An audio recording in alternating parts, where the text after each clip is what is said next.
Hello and thank you for joining us this week here on What's the Story. Right now I'm here with our special interview guest for this week. It is two of the guys from Harvey Danger. So guys, go ahead and tell us who you are and what you do. My name is Aaron, and I play the bass. I'm Sean, and I sing. All right, so you guys are right now on tour for your latest release. And so how has the road been treating you guys so far?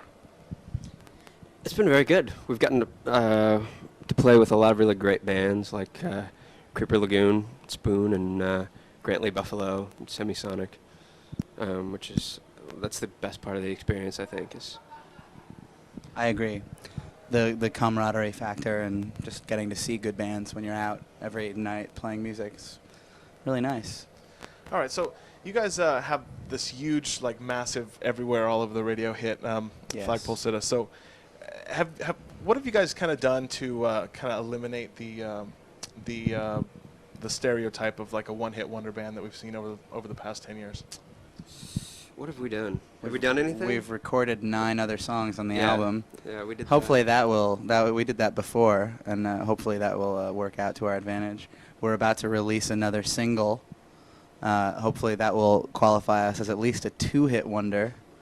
And I don't know. I mean, it's Flagpole Sitter is a good song, I think, but it is but one song for us. And even if the world doesn't respond to the rest of our songs the way it did to that one, it doesn't matter, because I think the people who are fans of our music rather than just fans of whatever's on the radio are gonna dig it. And so I'm not too worried about it. Yeah, and it's also like something that we have absolutely no control over. You know, we just have to go do what we would have done anyway. You know, just keep writing songs, and you know, the whole concept of the one-hit wonder only applies to, you know, radio airplay anyway. You know, Right. and we have our whole album, and we see a lot of people in a lot of different cities who love the album, and you know, so I don't think we even really think about that much. And really, even if it all got taken away tomorrow, it would mean we could go back home and visit our lives again. So it wouldn't be that bad. But I don't think it's going to happen. All right, so you guys are on London-Sire Records. So how have they worked with you? Or what have they told you so far about what they're going to work with you in the future?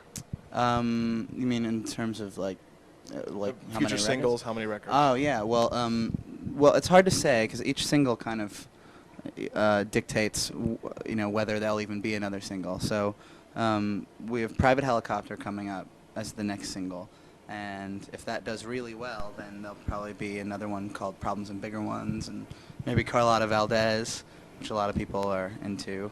But we're about to do another record early next year, and they have to put out 3 records by us, or else they go to jail.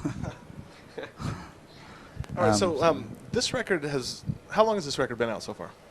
Well, originally it was on a small independent label called the Arena Rock Recording Company, which is in New York, and that was released July '97, a little over a year ago, and then it was re-released by London Records March 31st. So for us, you know, it's been over a year. Yeah. So. Okay, so out on the road all the time, are you guys getting tired of playing these songs and you're ready to do a new record, or? No.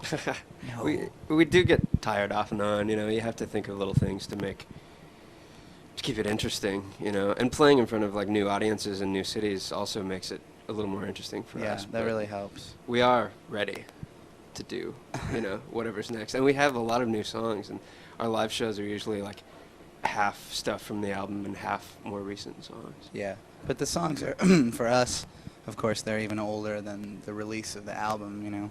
So, but I don't know. It's strange, and they're holding up well, which I think is at least a testament to the song quality. But I don't know. Yeah, they do get a little old. Because it's like, you know, I mean, imagine having to live every day with something you did, you know, when you were 3 years younger than you are now. Imagine that. Go. See what I mean? Man. Yeah, imagine it. That's not so bad. So, but are we going to have you guys having the Kurt Cobain complex of not wanting to play Smells Like Teen Spirit at every live show? We're never going to play Smells Like Teen Spirit. Yeah, I don't think we're going to have that problem. But I mean, has Flagpole Sitta come up to you guys like that so far?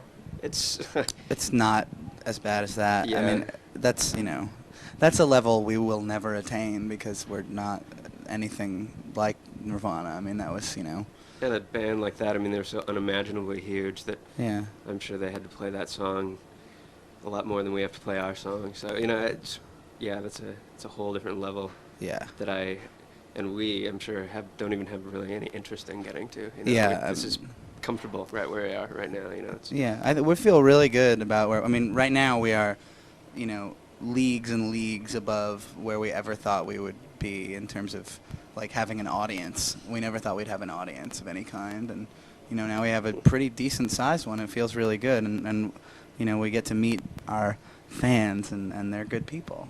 So that's nice.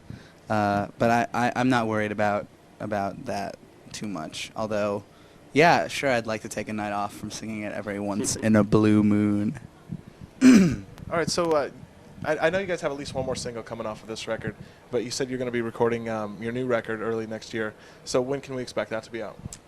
Good It's question. hard to say. I mean, that's where the whole like being on a major label throws everything into a tizzy, because we have no idea, and really at that point when we're done with the record we have no say. I'm hoping that maybe by next summer. that would be nice. Yeah. That's what we keep in the back of our heads. But there's probably some window of opportunity where if we don't have everything finished by a certain day in like February, Then you have to the wait till album will 2003, never come out. Yeah, it'll be a bootleg black album. All right, so I'm going to wrap it up right now, but I have to ask you one more thing before we end, and that is, are you a fellow man that is inflicted with the Elvis Costello disease? What is the Elvis Costello Well, disease? a huge fan of the man, the Yeah. only real Elvis. Yeah, he can really do no wrong whatsoever. If you get a little close up, there's a little pin of him on my nipple. It's right there. It's through my nipple. So zoom in. He Yeah. is the true Elvis. Yeah. And he blows away the other fake Elvis. And just that to so prove many it, people Aaron did a gesture of Yeah. of disdain for Elvis Presley when we were in Memphis. Oh yeah, that's right. After we played a show in Memphis, Evan and I and another person who Shall remain nameless went to Graceland. It's closed, but there's a huge wall around Graceland that's covered with people's names. They just come and write their name on there, or write a little message to Elvis. And I urinated on it. That was your message to Elvis. I Yeah. love that story. And then I wrote a little half-hearted apology for urinating on the wall, but I really wasn't sorry. But he wrote it in urine. Yeah. Or was it semen? All right, well, thanks a lot. I just want to say thanks a lot to these guys from Harvey Danger. So stick around for something up from them coming up next here on What's the Story.